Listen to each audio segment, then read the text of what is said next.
उनका सबसे बड़ा वादा हर घर में सरकारी नौकरी सुनने में थोड़ा सा अटपटा लगता है क्योंकि पॉसिबिलिटी काफी कम है। जिस परिवार के पास सरकारी नौकरी नहीं है उस परिवार में एक सरकारी नौकरी हम लोग मिलकर के देंगे। पिछले चुनाव में भी ऐसे ही वादे हुए थे बने और उन्होंने करके दिखाया। 5 लाख लोगों को नौकरी देने का काम किया और वो भी ये इतिहास में पहली बार, बिहार के इतिहास में पहली बार हुआ कि गांधी मैदान से नियुक्ति पत्र बांटे गए।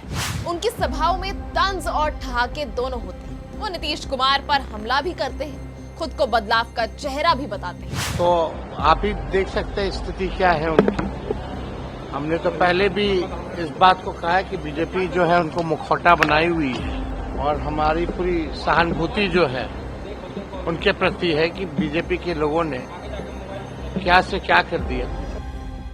बिहार के मैदान में है तेजस्वी यादव। अपने नए वादों के पिच पर एक बार फिर चौका मारने को तैयार। तेजस्वी प्रण पत्र, हर परिवार को सरकारी नौकरी, सरकार बनी तो शराबबंदी कानून में ताड़ी शामिल नहीं होगा, जीविका दीदियों को मिलेगा सरकारी कर्मचारी का दर्जा, स्वास्थ्य व्यवस्था में सुधार, शिक्षा और स्कूलों का मॉडर्नाइजेशन, किसानों के लिए राहत, मिनिमम सपोर्ट प्राइस में बड़ी राहत, महिलाओं के लिए विशेष योजनाएं।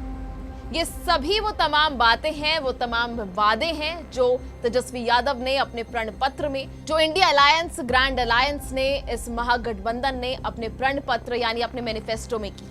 चलिए आज इस प्रण पत्र का विश्लेषण करेंगे।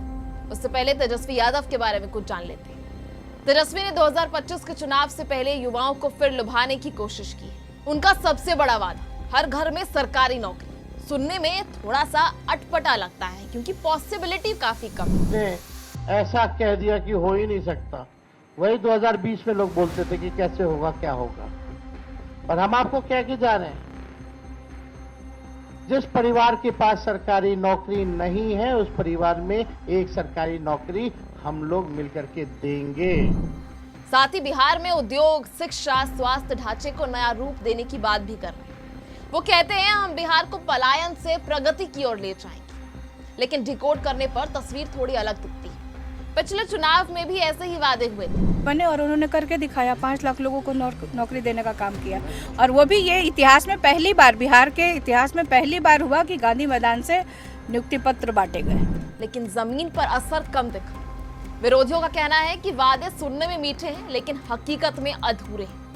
अब देखना यह है कि 2025 में तेजस्वी यादव के वादे बिहार की सियासत में नई कहानी लिखेंगे या सिर्फ पुरानी पटकथाएं दोहराएंगे। बिहार की राजनीति में जब जब लालू यादव का नाम आता है वहीं एक और नाम अपने आप जुड़ जाता है, वो है तेजस्वी यादव। कभी क्रिकेट के मैदान से पॉलिटिक्स के मैदान में उतरे ये युवा नेता अब बिहार की सियासत का एक बड़ा चेहरा बन चुके हैं। लेकिन सवाल ये है, क्या तेजस्वी वाकई बिहार की राजनीति बदल रहे हैं या सिर्फ अपने पिता की विरासत को संभाल रहे हैं? आज डीकोड पॉलिटिक्स एपिसोड 1 में हम करेंगे तेजस्वी यादव का राजनीतिक डीकोड, तेजस्वी प्रण पत्र डीकोड। तेजस्वी यादव, लालू यादव और राबड़ी देवी के छोटे बेटे। दिल्ली में पढ़ाई की, क्रिकेट में दिलचस्पी थी और आईपीएल में दिल्ली डेयरडेविल्स की टीम में भी रहे, लेकिन राजनीति ने इन्हें पुकार लिया। 2015 में जब बिहार में महागठबंधन बना, आरजेडी, जेडीयू और कांग्रेस का, तब तेजस्वी पहली बार उप मुख्यमंत्री बने। यानी राजनीति में एंट्री तो सीधा वीआईपी गेट से हो गई।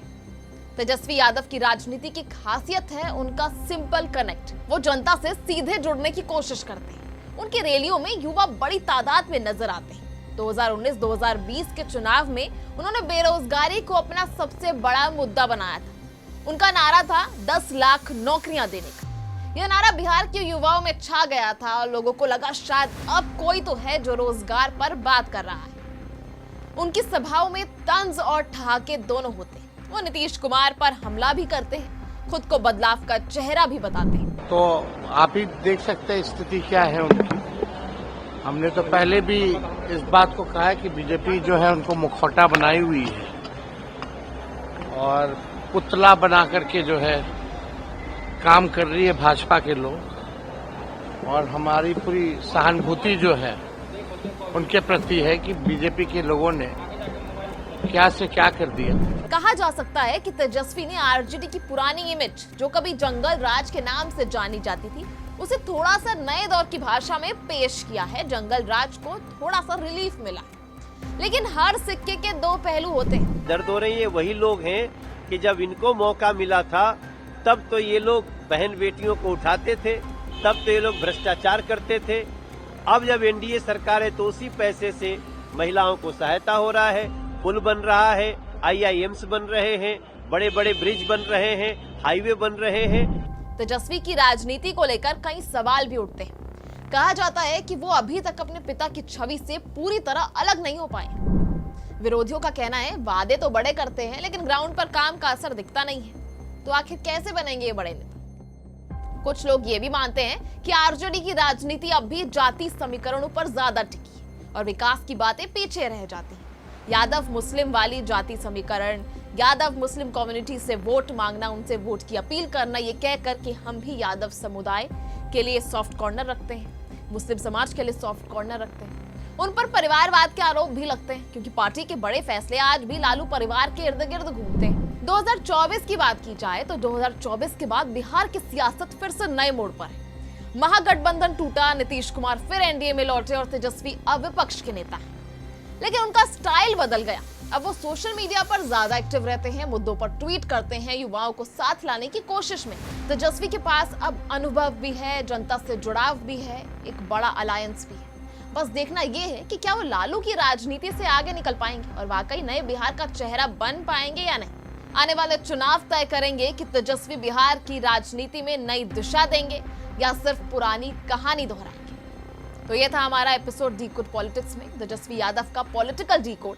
आपको क्या लगता है, तेजस्वी बिहार का भविष्य है या सिर्फ लालू का एक्सटेंशन? कमेंट में जरूर बताइए और अगर वीडियो अच्छा लगा हो इसे लाइक और शेयर करना बिल्कुल ना भूलें और चैनल को सब्सक्राइब कर लें क्योंकि आगे हर हफ्ते हम करेंगे किसी न किसी नेता की राजनीति को डीप डीकोड, सादी जुबान में, बिना किसी झुकाव।